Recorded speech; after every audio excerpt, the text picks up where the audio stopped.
Welcome to டிபாஸ் hub. இன்றைக்கி நம்ம Karnataka style தொன்னை biryani மஷ்ரூமை வச்சு எப்படி செய்கிறதுன்னு பார்க்கலாம் வாங்க. இதில் நம்ம வித்தியாசமான ஒரு பொருள் மட்டும் எக்ஸ்ட்ராவாக சேர்ப்போம். அது சேர்க்குறனால தான் அந்த ஃப்ளேவர் கிடைக்கும். இப்போ வாங்க எப்படி செய்கிறதுன்னு பார்க்கலாம். ஒரு கை அளவுக்கு கொத்தமல்லி, ஒரு கை அளவுக்கு புதினா, இஞ்சி கொஞ்சம், பூண்டு கொஞ்சம், கொஞ்சம் சின்ன வெங்காயம். பூண்டு தோல் உரிக்காமல் தான் இதில் சேர்ப்பாங்க, அதனால தோல் உரிக்காமல் வச்சுருக்கேன்.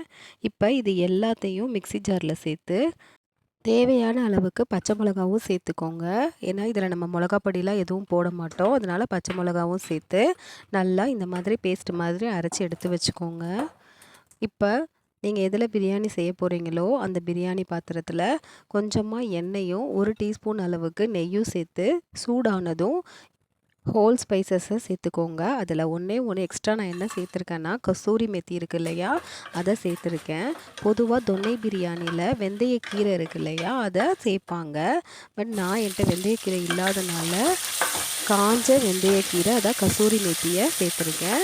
இது எல்லாம் பொரிஞ்சதும் ஒரு பெரிய வெங்காயத்தை சேர்த்து நல்லா வெங்காயம் வதங்குற வரைக்கும் வதக்கி விடுங்க. வெங்காயம் வதங்கினதும் அதில் ஒரு மஷ்ரூம் பாக்கெட்டை கொஞ்சம் பெரிய பெரிய துண்டாக கட் பண்ணி சேர்த்து வதக்கிக்கிறேன். மஷ்ரூம் நல்லா வதங்கினதும் 2 தக்காளியை சேர்த்து வதக்கிக்கோங்க. அது கூட கொஞ்சம் மஞ்சத்தூள், தேவையான அளவுக்கு உப்பு சேர்த்து தக்காளி நல்லா மசிகிற அளவுக்கு வதக்கி விடுங்க. இப்போ தக்காளி, மஷ்ரூம் எல்லாம் நல்லா வதங்கிருச்சு. இந்த டைமில் நம்ம ரெடி பண்ணி வச்சுருக்கோம் இல்லையா பேஸ்ட்டு, அதை சேர்த்து நல்லா கிளறுங்க. வெந்தயக்கீரை சேர்த்து ரெடி பண்ணுறதுனால தான் இந்த தொன்னை பிரியாணிக்கு தனியாக ஒரு வாசம் இருக்கும். நீங்களும் ட்ரை பண்ணி பாருங்கள். இப்போ 1 டீஸ்பூன் அளவுக்கு கொத்தமல்லி தூள், 1 டீஸ்பூன் அளவுக்கு கரம் மசாலா இல்லைனா பிரியாணி மசாலா ஏதாவது ஒன்று சேர்த்துக்கோங்க. அதையும் சேர்த்து நல்லா வதக்கிட்டு ஒரு 1/4 கப் அளவுக்கு தயிர் சேர்த்து நல்லா கிளறி விடுங்க. இப்போ ஜீரக சம்பா அரிசியை நான் 1/2 மணி நேரம் தண்ணியில் ஊற வச்சுருக்கேன். அந்த தண்ணியை அளந்து எடுத்துக்கிறேன். 1 டம்ளர் அரிசிக்கு 2 டம்ளர் தண்ணி சேர்த்து தண்ணி நல்லா இந்த மாதிரி கொதி வந்ததும் ஊற வச்சுருந்த ஜீரக சம்பா அரிசியை சேர்த்துக்கோங்க.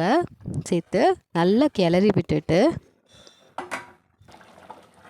அது பாதி வெந்து இந்த மாதிரி அரிசி நமக்கு தெரிய வரும் பாருங்கள். அந்த டைமில் ஒரு தட்டு போட்டு மூடி வச்சுருங்க. மூடி வச்சு அதில் ஒரு வெயிட் கொடுத்துருங்க.